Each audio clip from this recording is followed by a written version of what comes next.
So let me just start. I was trying to figure out how am I going to tell my story, because there's a lot of little things that you can tell. So I figured, you know what I'm going to do? Talk about the first major crime that I experienced as a deputy, and then kind of talk about what I do now. So bookends, the beginning, and not the end, but what I currently do. So my first experience, I was a brand new sheriff's deputy, just graduated the academy, just finished with this thing called field training.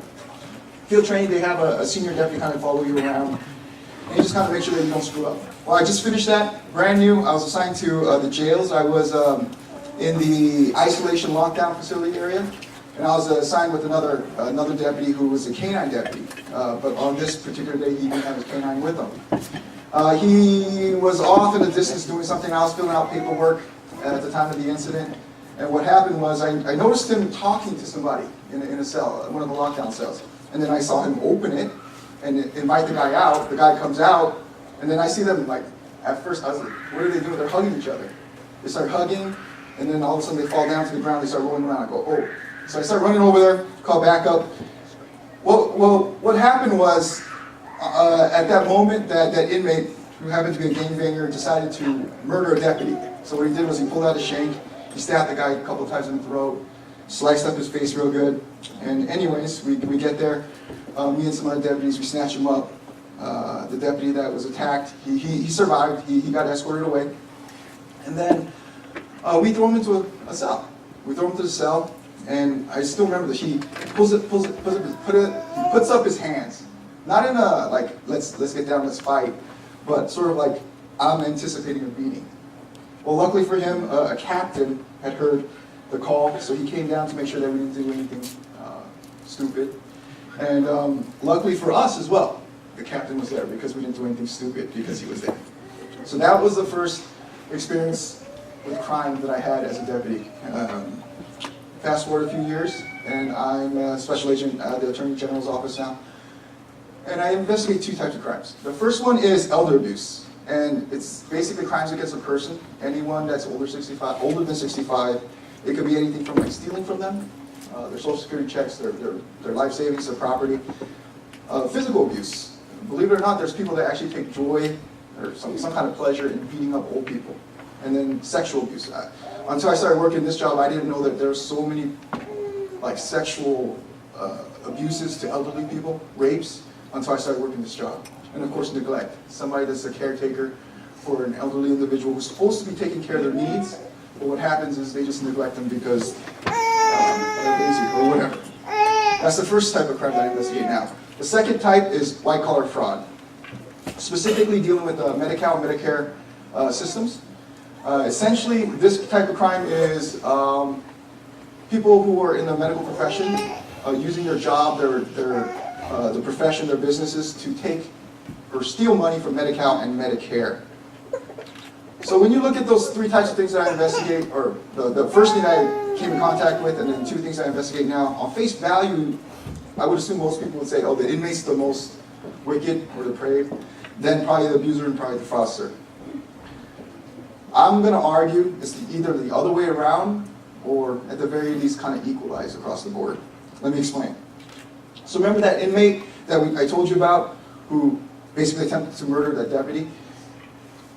We found this out later on, but what if I told you that he was being picked on by that specific deputy every day?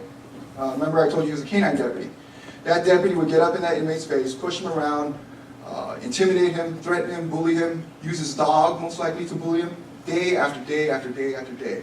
I'm not justifying what the inmate did. I'm not saying it's okay because of this, but I'm providing some context. He didn't just do it to murder somebody. He did it to get out of a situation where he was looking at the situation and he responded in the one way he knew how, which was with violence. Now let me talk about the abusers. Those abusers, they don't just pick on old people. They pick on elderly people with specifically dementia, no family members, and no friends. Why? Because when they rape them, there's no one they can turn to. When they beat them and steal from them, they are unable to go to the police. So these abusers are specifically targeting the worst or the most vulnerable people in our society. The people that should be honored, that should be looked after, cared for. They're picking that on them specifically because they think that they're not going to get caught because there's no one that they can turn to. And finally, let me talk about the fraudsters. The reason why I say they're the worst is, there's several reasons, but one of the reasons is they ought to know better. They're the most sophisticated. They're actually, on their own, in their careers, they're actually pretty rich, they're wealthy. They have prestigious degrees, they have prestigious jobs, they have, it seems like everything going for them, but then what they do is they get together, and a lot of times organized crime is kind of involved in it. They get together and figure out a way to steal money from Medi-Cal and Medicare. And a lot of times they end up just being drug dealers. But I would say that they're worse because the drug dealer you guys think about is some guy on the corner, someone wants a product, gives the product to the addict, both people are happy. In this case, the victims that come to these doctors, they want to get better. They have physical pain, they have something wrong with them, and instead of the doctor providing patient care, what he does is he tries to make as much money off of them as possible, and he just pushes prescription drug, pills, whatever he can on them. And what ends up happening is they get addicted, their families fall apart, and a lot of times you guys hear in the news they're ODing and people are dying. Let me just kind of give you a little bit of insight into these fraudsters. When I investigate them, I get everything. I get their emails, their bank accounts, their GPS locations. I follow them around for days sometimes. I know everything about them. And in one instance, these guys are talking, they're sitting there, they're joking around saying, oh, they're not from Los Angeles, but for example, they're saying, oh, we're the Los Angeles cartel. Because we get people high, we're making tons of money, and the cops, they can't touch us because they're too stupid. I'm reading this. Same group of people. They have another email chain, and one guy goes, hey, do you know that if we keep up with this, that there's going to be a bunch of dead bodies piling up because we're offering so many, or providing so many drugs and pills for people? The head guy says this, who cares? Who cares if these people die? Why? Because, again, they're specifically targeting the poor, Medi-Cal. They're targeting illegal immigrants. That's a whole other story about how illegal immigrants can get Medi-Cal, but they're targeting illegal immigrants and they're targeting the elderly. Why? Because they're either too afraid to go to law enforcement, they don't trust law enforcement, or they're unable to go to law enforcement. So again, they're taking advantage of people that are most vulnerable. They can't do anything about it. And what they're doing is they're turning them into basically cattle to make money. Just one more example of some of these fraudsters and how they think. There's a doctor, he's not black, but he was only pushing pills to the black community for cash. Only the black community. Why? Because that's the one community he didn't care if they died, if they overdosed, if their families were torn apart. Dude, you can't tell me that's not wicked.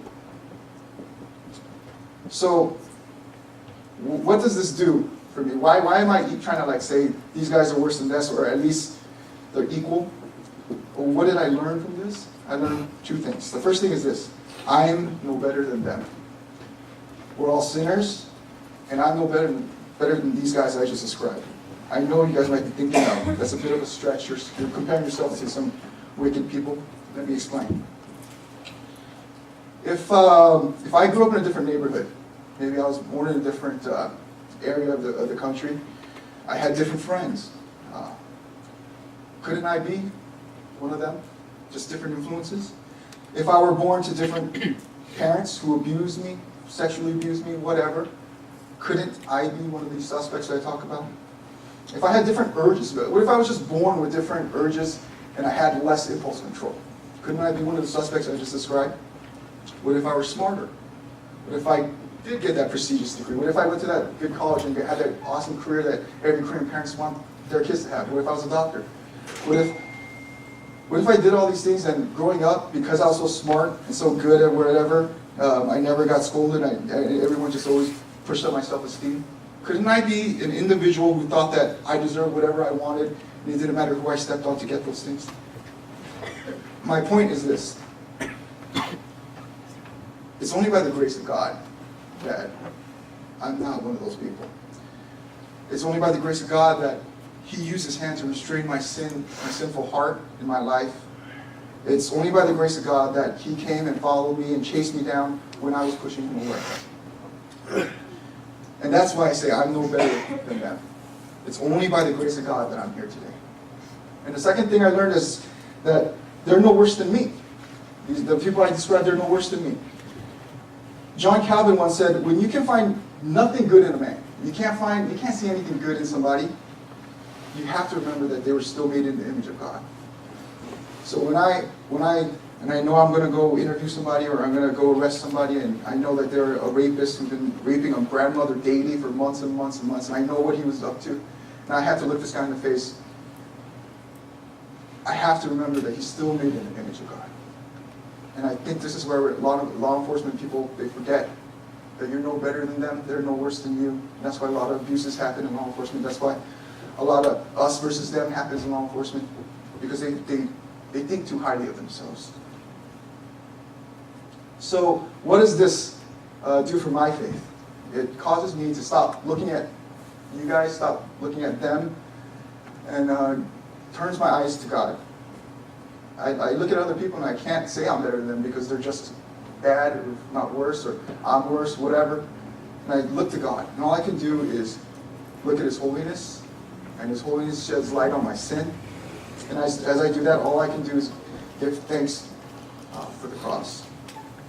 I realize more and more that I can do nothing but cling to the cross, because there's nothing in my hands that I break. In Religious Affections by Jonathan Edwards, he tackles the question about how can God eternally punish someone for a finite sin committed. And Edwards basically says, what you're doing is you're looking at the sin, you're looking at the sinner. What you should be doing is looking at the one offended. The reason why a sinner is punished eternally for a finite sin is because an infinite God is offended. And when I change my view from man to God, I start to realize, or start to understand that a little bit more. And I thank God daily for that cross. So when I see a suspect, when I see a sinner, and I have to see somebody or get in contact with them, I don't always do it. It's very hard. But just by thinking the way I do, it's the way that I can live out that Christian nicety that we always hear. Hate the sin, but love the sinner. And that's how basically my career affects my faith. But I just want to close with one thing. It's presumptuous for me to believe everybody here is saved or is a believer. A believer might understand what I was talking about. They could kind of relate to it, right? But if you're for the non-believer here, I'm just going to say this. I'm going to say, wonder what if. What if the things that I'm talking about is true? What if you are a sinner? What if you are condemned? What if you are unable to do anything you can't do anything to pull yourself out of that pit? Because the Bible says that we're all sinners, right? There's none righteous, not one. It also says that the wages of sin is death. But the Bible also talks about Christ. So I ask you to consider Christ. Because the Bible also says that if you confess that Jesus is Lord, and you believe in your heart that God raised Him from the dead, you will be saved. And if that is true for you, if that becomes true for you, you're not just going to receive mercy where you don't receive what you deserve. You're going to receive grace where you receive contrary to what you deserve. Not only are your sins going to be forgiven, you're not going to receive condemnation, you're also going to receive the privileges and benefits of Christ.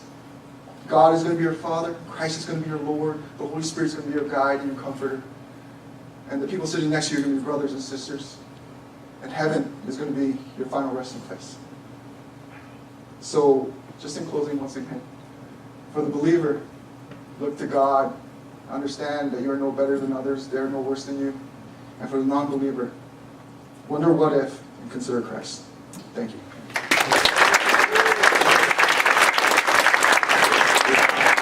So thanks so much for just sharing. I think just to imagine that these are the crimes that he's seeing on a regular basis, whether it's that white collar or elder abuse or things that he saw in the jails. And you were kind of like hinting at it, but I think there was just this question of like, were you ever at the point where you just want to give up on God because there was so much evil, that there was so much injustice? Did you ever experience like kind of a crisis in faith, or like, what keeps you going when you see so much? Actually, I think I had a pretty good, foundation before I went into law enforcement.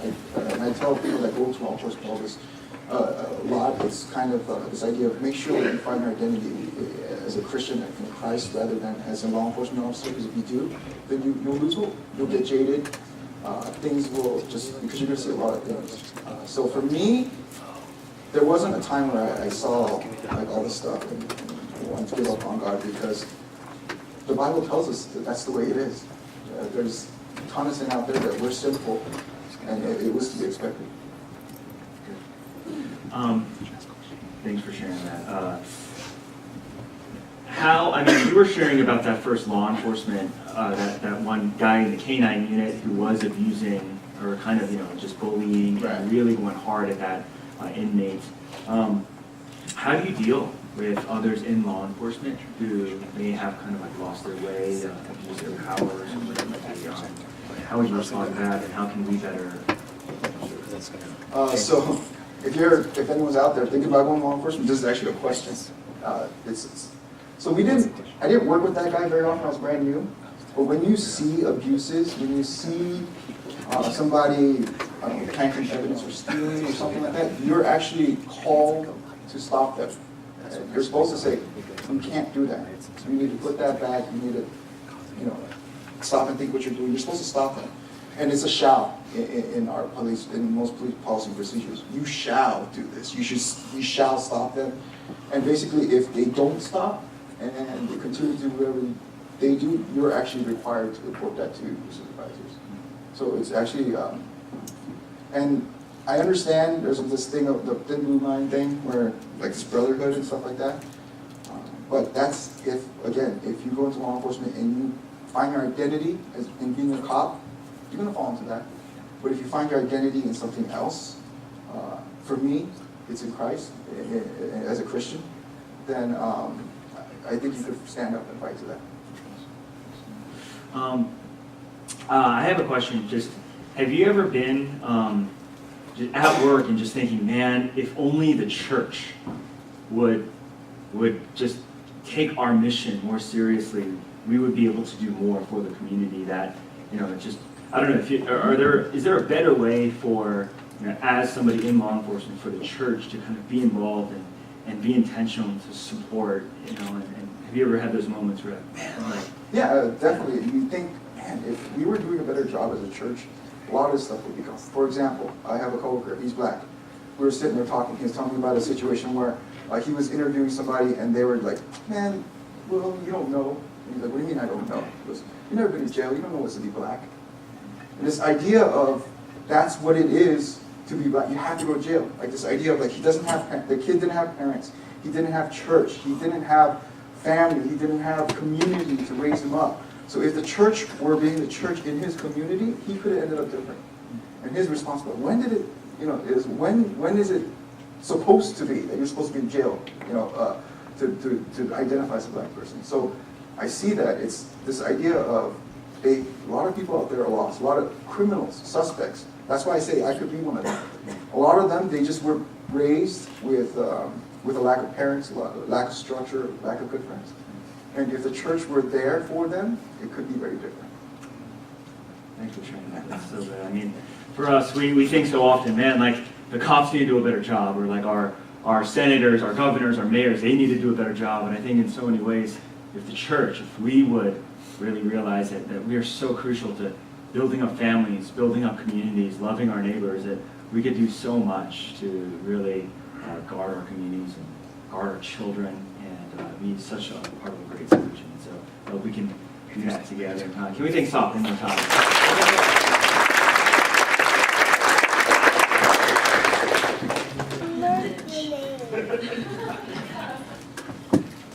Hello, everybody.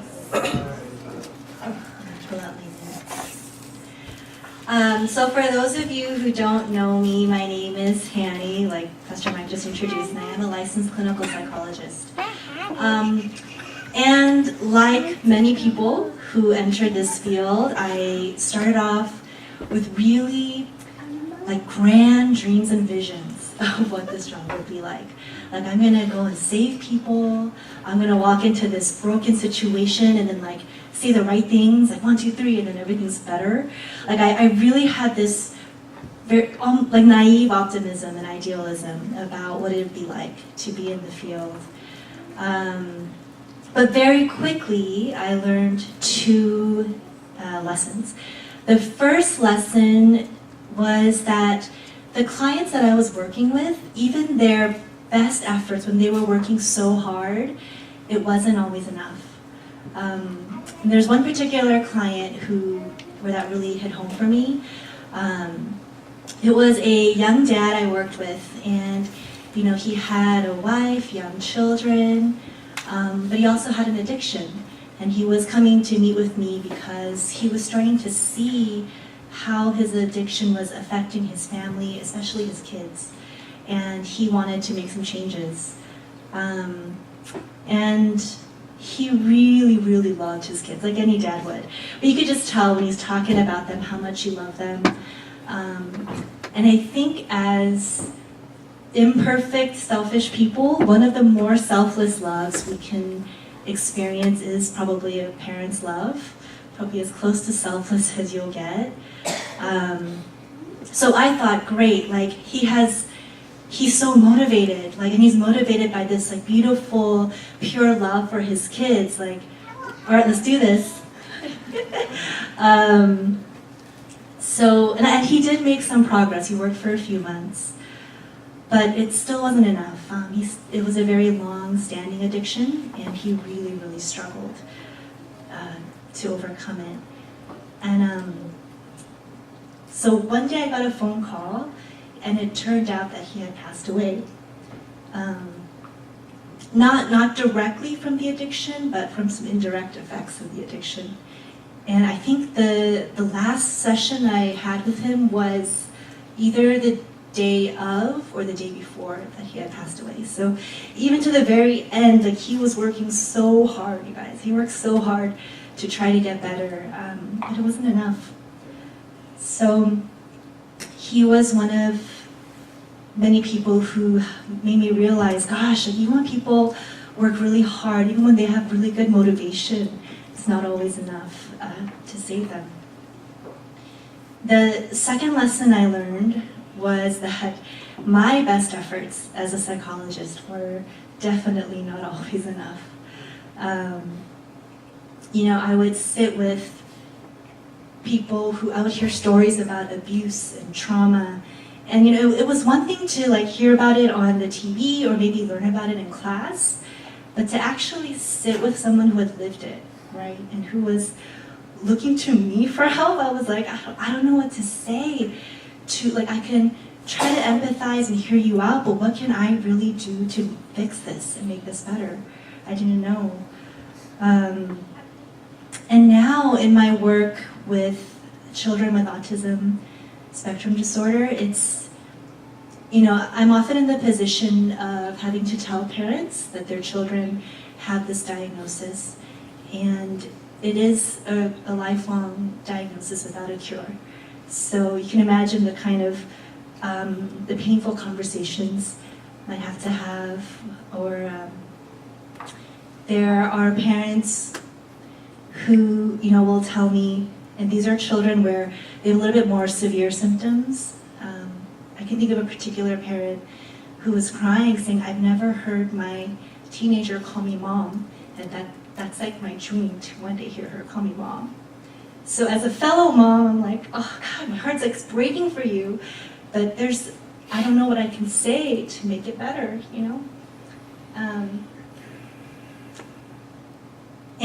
Or I also have maybe parents who have children with autism who aren't quite as severe. Maybe they have a few more skills, so they're not able to get connected with agencies that people with more severe symptoms can go to, and they get a lot of support.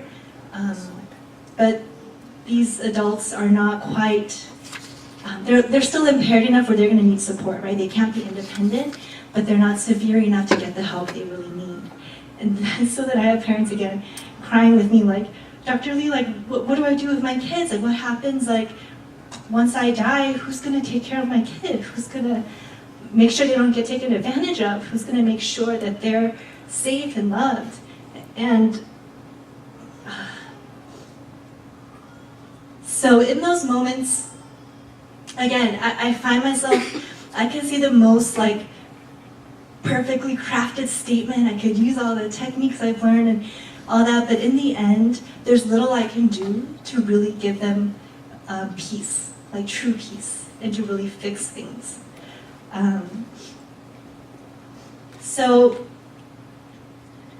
I knew I would cry, but I didn't think I'd cry this much. For what tissue?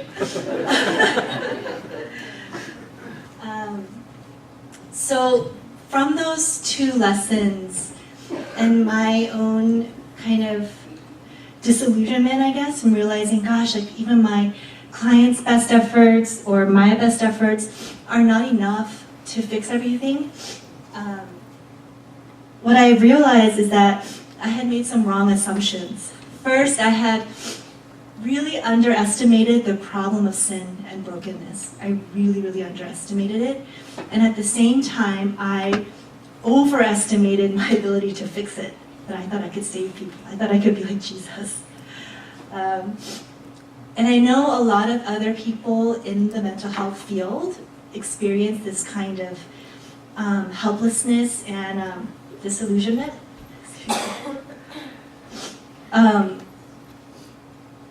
And understandably, they sometimes respond to try to cope with it, because you have to still go to work, right, and do this and interact with people who are suffering. What I see a lot of people do is they kind of distance themselves a bit, almost in a way dehumanize the people that they're working with. You know, their cases, not people. They try not to think too deeply about the person, like this is a person who has to go home and continue to live this. I see a lot of people hardening their heart, and I am certainly tempted to do the same. But actually, my first solution of choice was escape. I tried to quit a lot, because it was just really, I just felt so powerless, and I did feel very hopeless. And I felt really small in the face of these big issues. But what God has been teaching me is that He's not small, right? And that His power is big. That He redeems, and that He brings light out of darkness. He can bring life out of death. That He is big and in control. And not only is His power not small, His love is not small. Because as much as I care about these clients, I wouldn't die for them, right? Sorry. I'm gonna die for you. And I certainly would not give up one of my children's lives for them, right? But God did. So I know that God's love for these clients is radically greater than anything I can or ever will feel for them, right? So because I believe these things to be true, I think I've been able to, little by little bit, engage a little bit more with people in their suffering. Because when I felt like I was the one responsible, right? When I felt like I had to be the savior, it was really overwhelming to hear people's pain, because I'm like, I don't know what to do, and I'm supposed to have the answers. So I would try to avoid it, try to withdraw.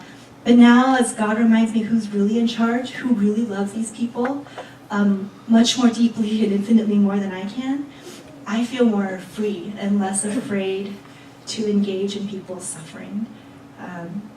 Because I know a good, loving God's in control, and He's placed me in their lives to minister to them. I mean, I hope as I talk about this, it doesn't sound overly simplistic or overly idealistic. I'm trying to take like 10 plus years of struggling with this and squish it into like 15 minutes. So, I mean, I'll be honest with you, it's not like it's all like neatly packaged and I have it all worked out and mastered. There's still lots of days when I struggle. There are lots of days when I still want to quit. If I'm totally honest, I don't do therapy anymore. And part of the reason I do more testing and diagnosis. Part of the reason I think I've stayed away from therapy for a while is because I am afraid of getting overwhelmed.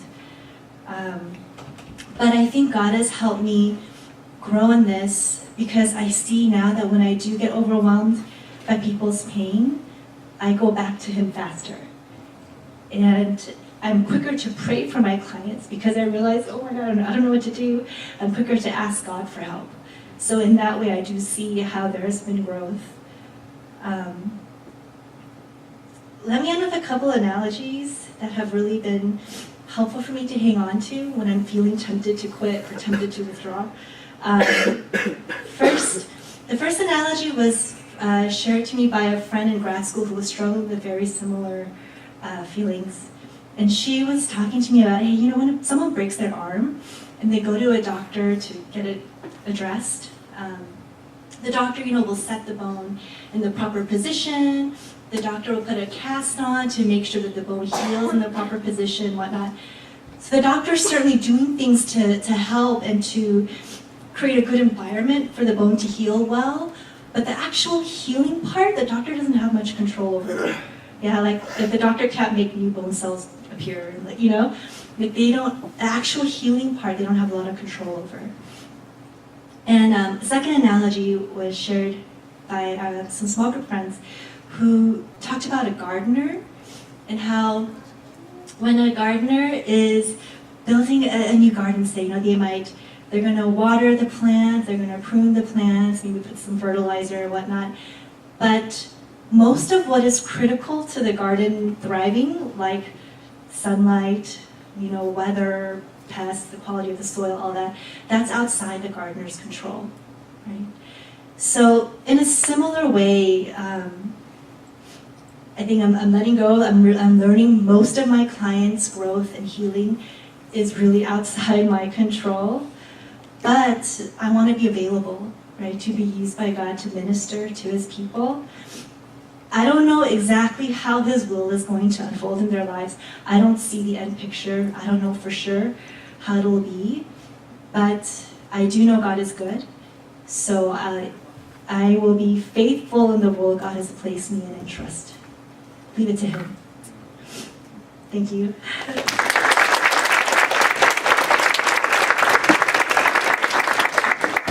Thanks, Hannie. Let's have a chat on the couch. If you guys want to text a couple questions in, you guys can go ahead and do that. We got a couple, but yeah, if I see any pop up on the thread really quickly, I will. Hannie, thank you so much for sharing, for being vulnerable. If your eyes didn't tear up at all, Come see me. Yeah, come see me. Yes. It was so hard. But yeah, you're married, you have children. I think just that story of you having to tell parents such difficult and devastating news, how weighty that can be. How do you kind of, I don't know, protect your family or kind of navigate that, like bringing that struggle, that stress, that burden home and keeping it from like, negatively affecting your parenting your children or your spouse, things like that, and how do you navigate that? Yeah, that's really hard, actually. So I know there's people in here who are going to be in the counseling field. It's really hard. And I'm sure Jason can tell you there are days when I bring it home, I think. But I will say part of what's helped is as I've let go a little bit in terms of I'm not this person's savior. That has helped a lot. Definitely having good other good friends who are also in the field that I can consult with, especially when I hear an especially difficult story. That's helpful. But to be honest with you, that's still an ongoing struggle. Yeah. Mental health, it's like a growing concern. I mean, we observe different violent acts, school shootings, things like that. And they take it back to people who are mentally ill. What do we do? What should we do if we are in relationship with coworkers or family members who we suspect have mental illness, but are themselves in denial or are not getting help, not getting treatment? How should we kind of navigate through that yourself? Yeah. Honestly, so that's, even if they do come into treatment, I've had people who will come sit with me, but they're like, don't want to work on anything. They're shut down. Yeah. So that's where like this whole talk, right? Like, God is God and I am not, and it's in His timing. So I would encourage you not to give up on that family member or friend. You keep reaching out, you keep loving on them, keep praying for them, but ultimately you can't force them to get help. And I do believe God hasn't forgotten them, and in His time He will minister to them too. But I get the frustration and again, the feeling of helplessness, like what can I do? Sometimes there isn't a lot you can practically do. It's a lot of praying. Well, this is another kind of question that came up, but I'm not sure exactly if it's going to... there's one thing... sorry, I'm trying to like rephrase the question to really make it work for us.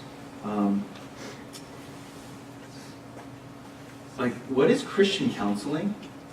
Because is there a difference between just seeing like a psychiatrist or a therapist, and what is, how would you kind of like summarize that, and just why is it different, why is it better? Okay, let me try to summarize. So, well, let me start with this. Although I know mental health and emotional issues are different than medical problems, a medical doctor doesn't have to be Christian to be a good doctor. And you can still get help from someone who's not Christian. So in that way, I do think you can meet with a non-Christian therapist and get some good skills and good support. The Christian counseling is the biblical counseling. Those are folks who, I guess you could say they more intentionally bring in scripture into the session with you. They might,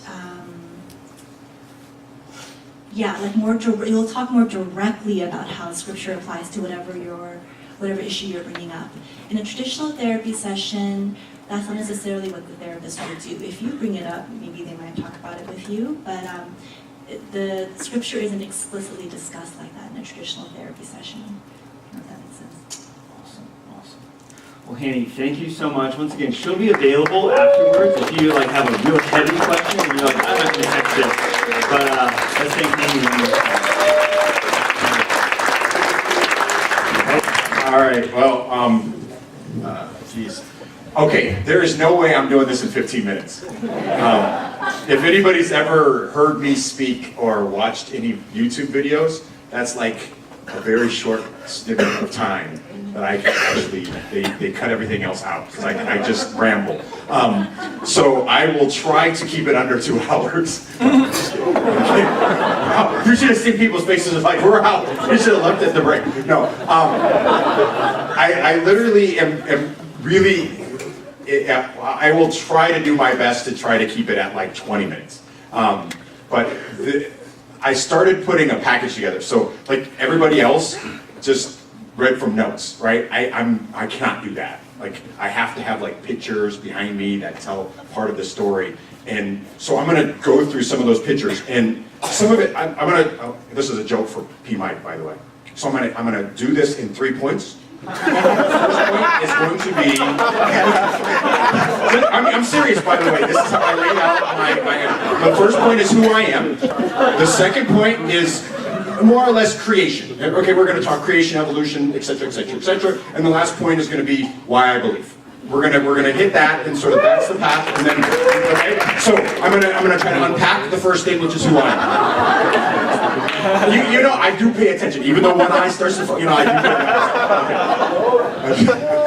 Okay, so who I am. So this is me. This is a picture of me at the Jet Propulsion Laboratory, and behind me you see the Curiosity rover. So this is the last rover that we sent to Mars. We call all our rovers females, sorry. So she's been on the surface of Mars. Her job after Pathfinder, which we landed in '97 on July 4th, for those that are, Go America. After that, Pathfinder was called Sojourner, after Sojourner Truth. That rover was a technology development rover. It really was to prove that we could actually send something to the surface of Mars, take pictures from a local platform that's away from the landed site. Okay, that spawned a whole new way to explore another planetary body within our solar system. After that, we sent the Mars exploration rovers. There's 2 rovers, Spirit and Opportunity. Those vehicles were roving geologists. Their job was to go to the surface of Mars and look to see if Mars had a watery past. Then we get to Curiosity. I'm running over a whole bunch of things. I talk fast, sorry. You can ask me questions later. We get to Curiosity. Curiosity is a roving biologist. Her job was to look to see if life could be sustained on the surface of Mars, and if life started on Mars, is it still there? So that's sort of the evolution of the work that we're done on Mars. Jason over there is working on the next rover with us at JPL. That rover is now called Mars 2020. It doesn't have a name yet. That particular rover is not just going to go to see if life is on Mars, but it's going to try to cache samples, i.e. store samples, so that we can bring them back to Earth. Okay? And this is the start of a series of things we call Mars Sample Return. So we're going to try to get samples from Mars now in places that are very interesting scientifically and bring those back so that we can explore them. Okay. So that's something about what I do. I'm going to talk a little bit more about that later, but at least it's a start from this particular image. Now, I'm going to talk about my family a little bit. This is my family. You can see we're sort of nerds. This is not the nerdy picture, by the way. This is just sort of the fun picture for Christmas. You see my wife Hannah and my 2 kids, Kobie and Odin. But here's the nerdy picture. Like, how many people have, Star Wars pajamas? I mean, seriously. And we all have them. Yeah, okay, see? Thank you, DC, I appreciate that. And then we have to take a picture of them. So I always like to give a shout out to my family, and they really are, at some level, this is going to be the basis for that third point. But we get to the next thing, and why I went into engineering. And the reason that I went into engineering is that I grew up in Nebraska. I wasn't a Southern California kid. I actually grew up in the middle of a cornfield. And the nice thing about growing up in that kind of environment is that you can see the night sky. And for us, that's really hard to do. You can see a few dots in the sky and then some planes going overhead, but you don't actually get to see the beauty of what is the Milky Way. And so for me, my brain went from, oh my goodness, to what is that? And how do we start to explore that? And we get images now from our instruments that we have floating around Earth.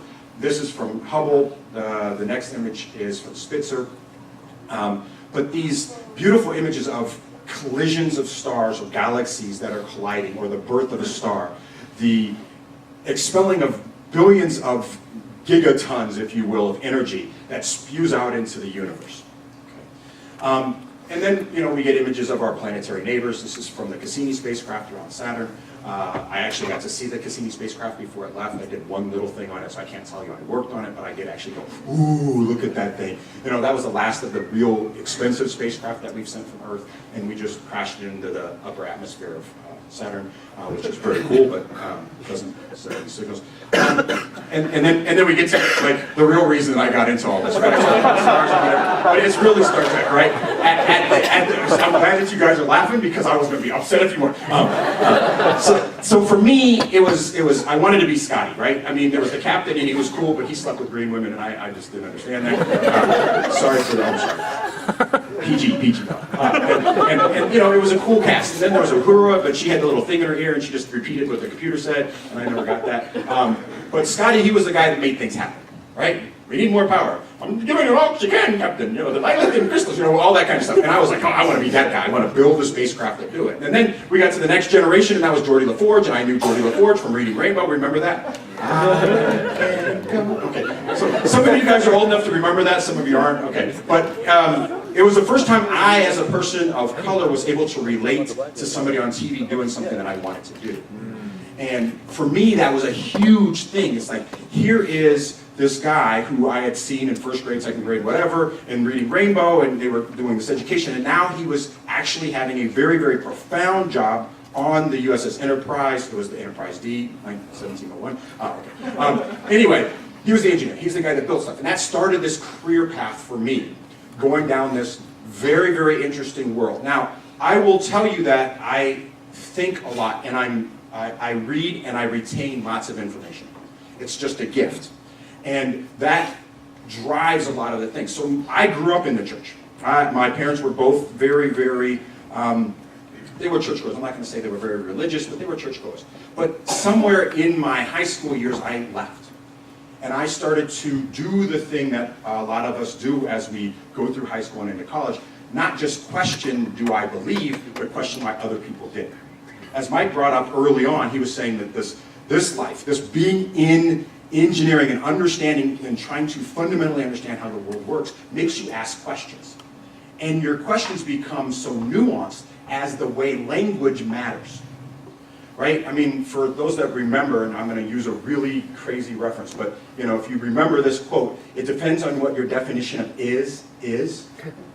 Right? There's some people in here that will remember where that's from. For those that don't, that was from our president when he was about to get impeached.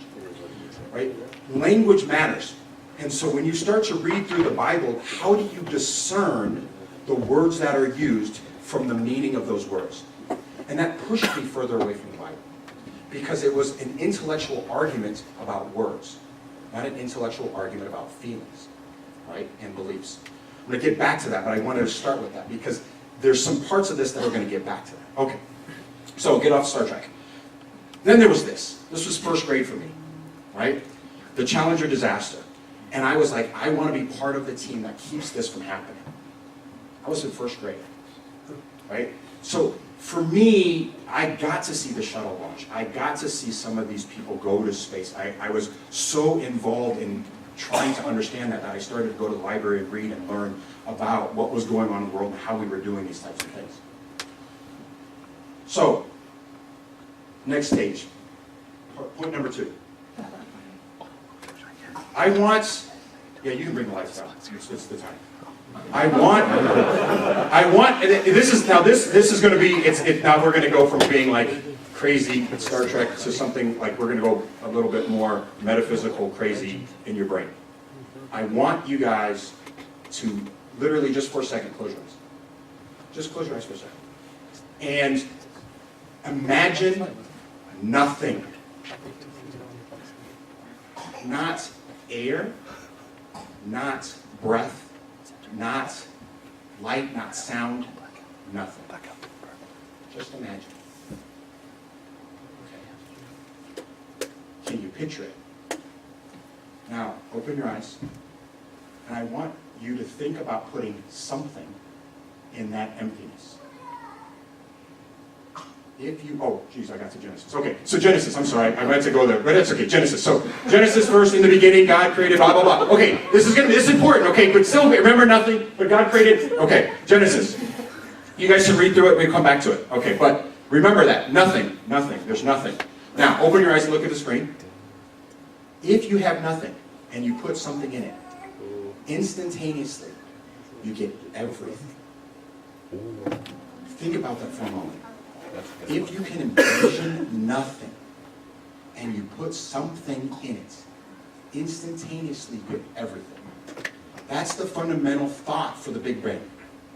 All right? Now, most scientists won't tell you that, but I'm going to tell you that because to me, that's the fundamental piece for God. You put something in nothing. In the beginning, there was nothing except the Word. And then the Word became light. Think about that. This is fundamentally what scientists believe is the creation of the world, the universe, the earth, the sun, the light, the dark, everything that we talk about. Now let me explain this image for you. This image is from Hubble. It's called Hubble's Deep Wide Field Image. It literally was taken when we took Hubble and we looked at a small section of the sky. That section is about 2 millimeters by 2 millimeters, and it's really from Earth, it's dark. There's nothing there. We left Hubble's telescope pointing at that image for that area for about 2 weeks. We got this image. From this image, we took all of the known stars of the Milky Way galaxy out. And what's left is the rest of the galaxies in our known universe. Every speck of light that you see in this image is another galaxy, another cluster of billions of stars. Now, I was not lying to you, I zoomed in. So you can see the clusters of the galaxies. Now let me show this image just a different way, because it's very powerful to me. Because we took a long image of this, you can actually fly through this image. You can actually fly through time and space, back to functionally the Big Bang. The oldest speck of light in this image is about 13.4 billion years old. And as you're traveling, as you're flying through this light field, you're traveling about 300 to 400,000 light years a second. When I see things like this, it changes the way my brain thinks intellectually about what God is. Because not only are you traveling, and it was funny because Hannah and I were having a conversation about this last night, you're looking backwards in time. Like I told you, the oldest speck of light is 13.4 billion years old. That means that light hit a little photon, electricity, ion, hit a detector that we created as human beings and gave us light, and that came across interstellar space, hit that, and what's happening there is 13.4 billion years older than that light that just hit us. We're looking at the past. It's a beautiful image. I love it. This image I took down just because Hannah was asking me about our own Milky Way. This is our Milky Way seen from Earth. So this is what we can detect of our own Milky Way. I'm not doing this to blow your minds. I'm just doing it because it's beautiful, but they're really cool pictures. But this is our Milky Way, right? There's clusters of billions of stars within our Milky Way galaxy. The closest star to us is called Alpha Centauri. Today, within our own Milky Way galaxy, which is what we've been looking at with Spitzer, some other ways of actually detecting planets around other stars, we've identified something like 3,000 planets around other star systems. There is approximately 26 planets that are in the Goldilocks zone, and that gets us to around 11 that we think have water on the surface. So there is 11 exo-Earth planets around other stars that may have life on them as we understand it today. Those are just the numbers. Okay. All right. You guys have probably seen this image before. Right, we can bring the lights back up. So we're going to talk a little bit about the evolutional story and what science tells us about evolution. We know that there is change that has happened within all of the mammals, the fish, the birds that occupy this space. And this picture, as most people think, oh, well, yeah, you can see that chimps go to Homo sapiens or Homo erectus that gets to Homo sapien, right? It seems to flow. That is something like 2 to 20 million years of evolution. There's no direct link, even today, there is no direct link from chimpanzees to human beings. We can show that there is pieces of us that exist in chimpanzees, just like there's pieces of chimpanzees that exist, but there's no direct link, right? That's just the truth, right? There is evolution, but that's the truth. That's what science does. I grabbed a couple other images because I thought they were fun, right? You know, we as scientists believe that life as it exists here on Earth started in the oceans. Seems like it comes more and more from the creation story, right? The fishes and the animals. And that the whatever came out of the water became some of the higher order species. Don't worry about them throwing stuff back in there. I think that's more ecological. We shouldn't do that. Keep our supplies. If you can recycle, don't ruin the planet. It's really the only place that we have. I don't know what you guys think of Elon Musk, but we're not going to live on Mars. That's a really, really bad idea. So just stay here. And the other thing I put there is a family tree, and that's sort of this evolutional tree, and it's crazy. But you can do lots of research on this. I spent lots of time doing that when I was in high school and in college, because it was exciting to me to try to understand. It didn't answer many questions for me in my heart, but it answered a lot of questions in my head. All right? We're going to talk a little bit about that, I keep saying. But I found this and I thought it was awesome. And the article that went with this image was, does evolution say that Christ is wrong? And this particular article was written by a college student, and he wasn't actually a Christian, as I read through what he was saying, but he was saying, no, there is no fundamental disagreement with the creation story and evolution. And I don't want to do a lot of teaching because it's not important for this particular discussion, because the conversation is why I believe, not what is the history and what are the stories and all that kind of stuff. I can tell you a lot of that stuff, but that's not really the question that I was asked to answer today. It's why I fundamentally choose to believe in God as my Lord and my Savior. And so I started to think through some of the ways that I could sort of cut through and explain to people why I believe. Now, for this person, most people would not understand the words that are up there, and they don't actually know who this is. But you guys all know the theory as it's blended together. So the person behind me is Occam, and that principle that he wrote, there's two things up there, are Occam's razor. The simplest and most evident answer is usually the right one. Okay? Now, he didn't write it that way. He wrote this principle of plurality and this principle of I can't remember how to say it. I looked it up and I had Google tell me how to screw it. Person, I don't know. Anyway, it's pointless to do what is not, done with less. It's more of a financial term, actually, but it works in science. It has driven us to having computers that actually have as many computations per second as your brain. It has helped us figure out how to fundamentally save people or give inoculations, things like that, because we get to the simplest answer.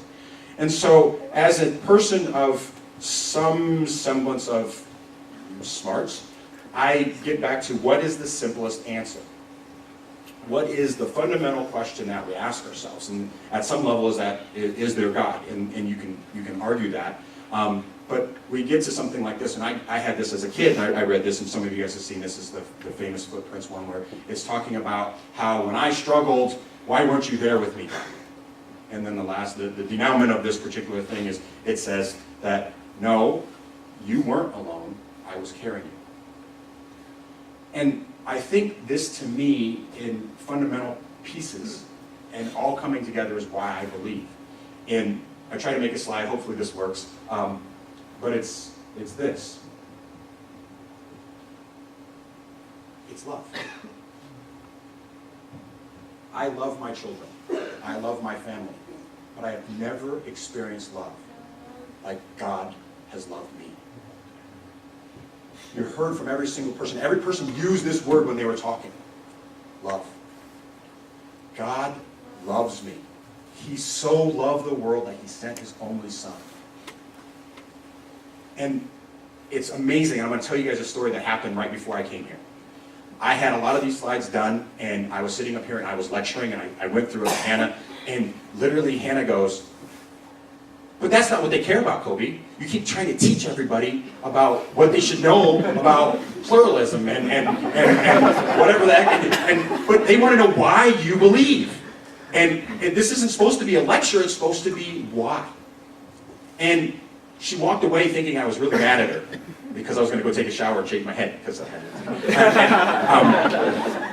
I was sitting in the shower and I'm shaving and I'm like, yeah, why do I believe? Why do I believe? Why do I believe? And this has been a very difficult journey for me to actually condense it down to the simplest factor. And then I got to it when I was in the shower. It's that she loved me enough to tell me I was doing something wrong. God loves me enough to teach me the way to salvation. To leave information for me. To leave pieces so that I can learn. And that even though my learning is done through a very, very, very weird manner of trying to dissect down to the smallest detail, the words and the language that is used, he loved us enough to give us guidance back to him. And I will tell you, from the fundamental science to the farthest reaches of the world, the thing that when we break down atoms and we look for the Higgs boson particle, which is the God particle, and we look for the fundamental pieces of the world, it's so that God can lead us back to God. All those pictures I showed you, all those things, right? They all follow a set of rules that was set in front of them. Every single one of them. And as we learn those rules, almost every single rule that we learn points us back to God. And that's because he loves us. That's why I believe. Now, I'll give you a couple more pieces. There is one more question that's burning out there. And this rock is from Mars. It's ALH 84,001. Now, what does that mean? Alan found this rock. His name is Alan Huntsville. I can't remember. That's his initials. He found this rock in 1984, and this is the first rock he found on the salt flats of Antarctica.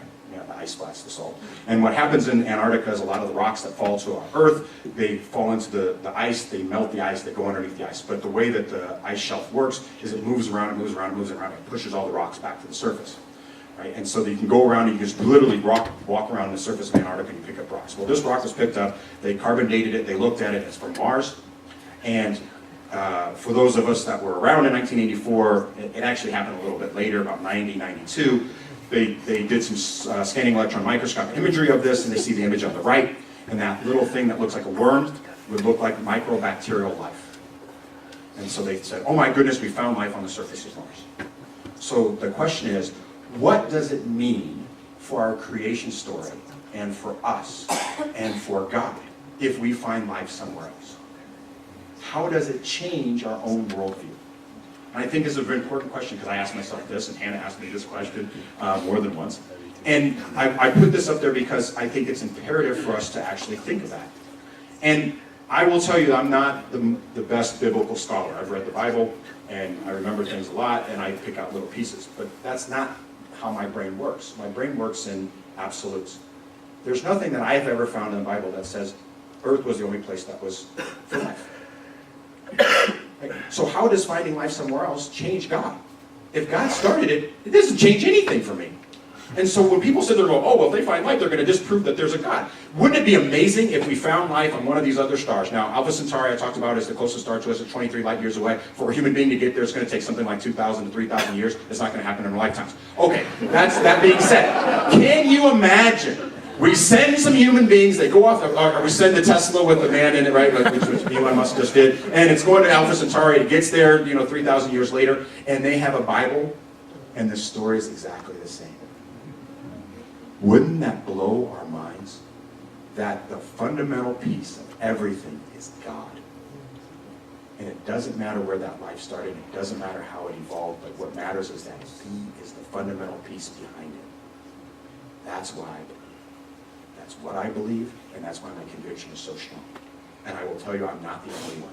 There's lots of us that work in the science field that feel exactly the same way.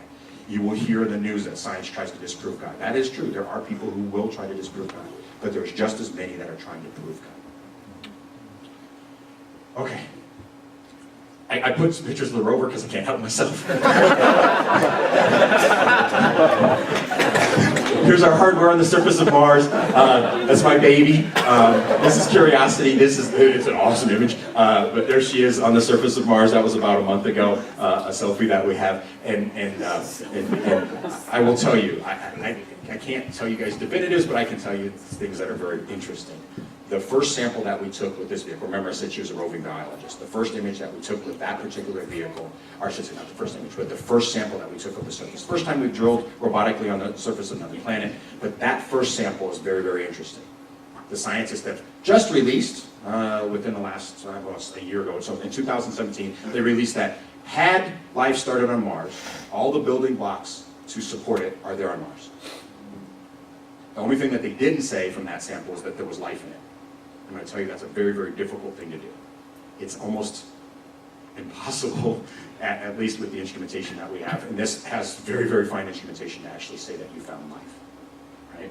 But I will tell you in this room that that sample is still very, very interesting. Yeah.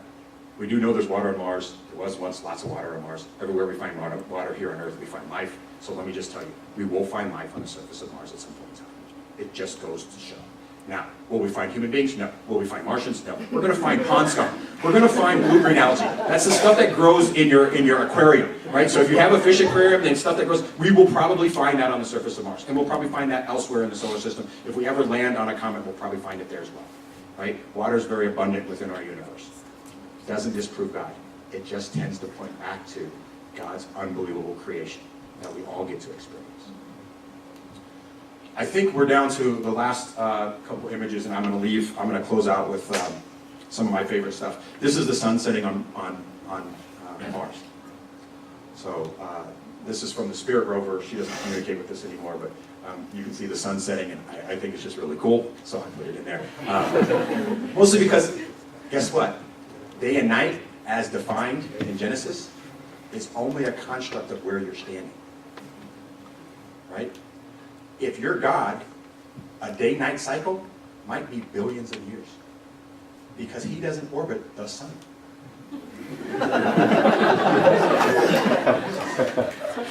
And I mean, it's interesting because I did a lot of reading before I came here, and I'm reading all these different trysts about, in the Genesis story, and the day and night, and it has to be 7 days, and I'm thinking, you guys must be crazy. God does not live on our plane. Right? We don't just walk up to God and shake His hand and say, hey, the earth is spinning at 3,000 miles per hour. And so, when you get there, the sun's going to be there. And, it's 24 hours, and that's a day. And, I'm a human being. We made that up. We made that up. That is not God. Right? And I know I'm making some jokes, but really, seriously, that is not God, right? God does not orbit the sun. God lives outside of that. Right? So when you read Genesis, or you have an argument with somebody who's just as bright as me, and they're like, well, it says 7 days, and how the heck could it be 7 days when you know there's billions of years? And you're like, what are you talking about? God is not orbiting the sun. God is not spinning around on His axis going, that's a day, right? I mean, this does not happen. I know I'm making jokes, but at some level, this is why I believe. I hope you guys enjoyed my few minutes on stage. Hopefully I lived up to T. Mike's like craziness about all the closer, you know? You killed it. You killed it. That's awesome. Thank you so much, brother. Have a quick seat. I didn't see too many questions. I think you did just a fantastic job. But if you want to text a couple in, go ahead and message, or you can just hound him after tonight or tomorrow after worship. Here's a quick one. Kobie, how old do you believe is the age of the earth? So, yeah, great question. So, I'm just going to give you the scientific answer because that's what we can prove. So the Earth is somewhere,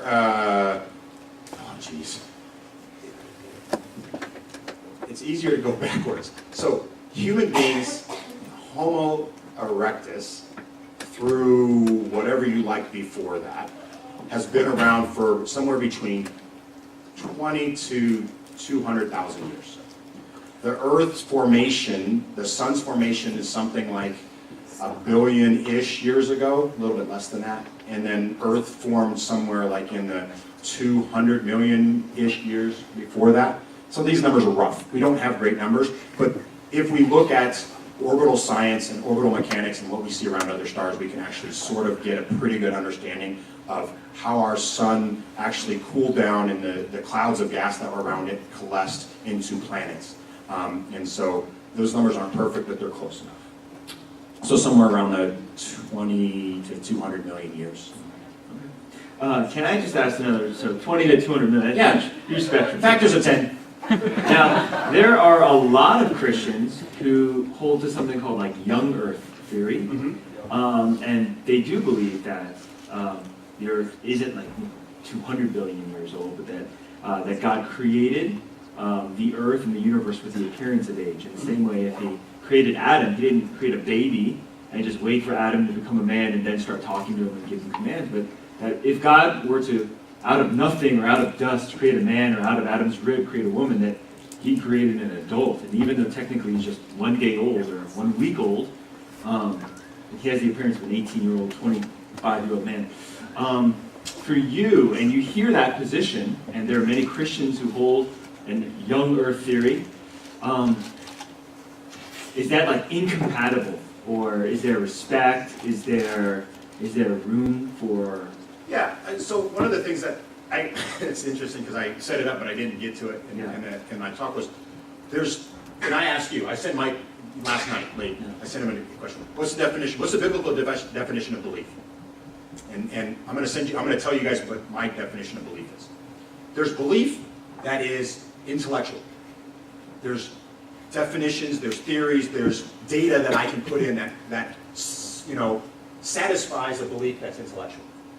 And then there's the true belief that comes from here. And there's no data that anybody can present to you that can change that. And that's how I feel about God. That's here, it's not here. Right? Intellectually I can make connections that make me go, oh yeah, that makes sense, that makes sense, that makes sense. But my belief in God, my love for God, my knowing that God exists comes from my heart.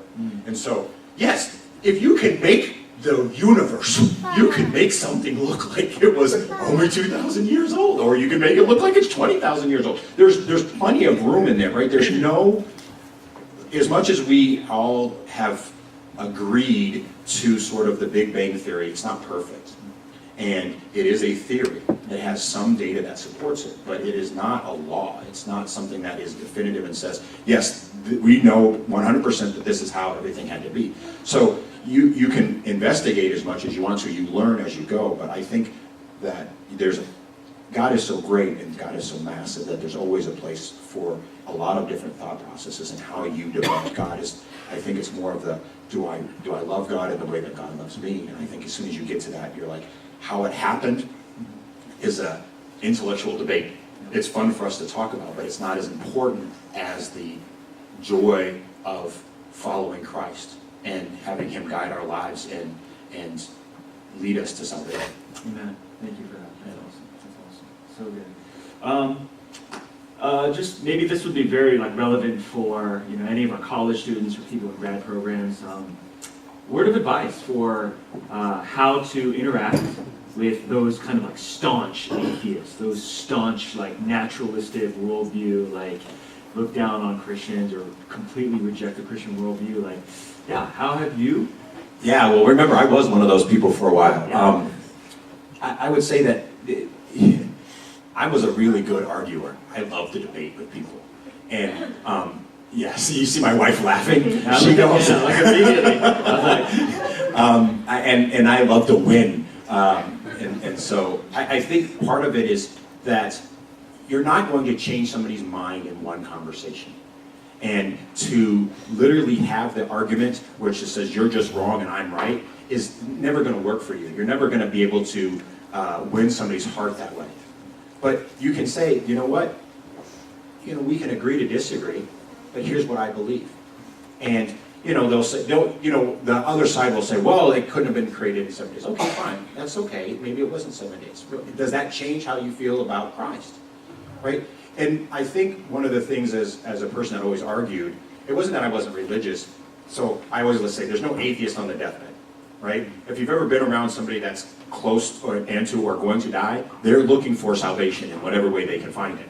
And so I think part of that conversation is, to me, you can make logical arguments, but I think the first thing is, how do you love on that person? How do you just say, hey, I respect the fact that you haven't accepted Christ as I have. I respect the fact that you might not believe. But how hard is it for you? How does it hurt your soul to come and sit with our small group for a day and just listen to people's stories? Right? It's the beginning of discipleship. It's not saying that you have to break them within 1 day or 1 year or 10. Right? It might be and the reality is that you don't have to argue with them. You're in a community that loves you, right? And we will back you up. And if you have that kind of argument with somebody, even if they're your friend, you can respect the fact that they have a different opinion. And that's what we do as Christians, right? We respect that, we see that, and we love on them. I still love you, and I will still, pray for you, and I hope that you sometime will soften your heart to at least let Christ come in. And that's what you do. I will tell you, I love to argue. I used to do it all the time. And I'd be like, and this is wrong, and this is wrong, and you guys gonna do it, and blah, blah, blah, blah, blah, and this and that, and then I would start going into the Vedas and the Upanishads, if you've ever read them, those are fun. And all kinds of different religions and things like that. And I'm like, oh yeah, and this thing, and this doesn't matter. But it wasn't worth it. At the end of the day, when something fundamentally switches within that intellectual person that has an argument, right, and Christ comes in, the Holy Spirit fills them, when it happens, the switch is instantaneous. It just is amazing. And it was like that for me. I can't tell you it will be like that for everybody, but I can tell you it was like that for me. well, hey, thank you so much, Kobie. That was so great.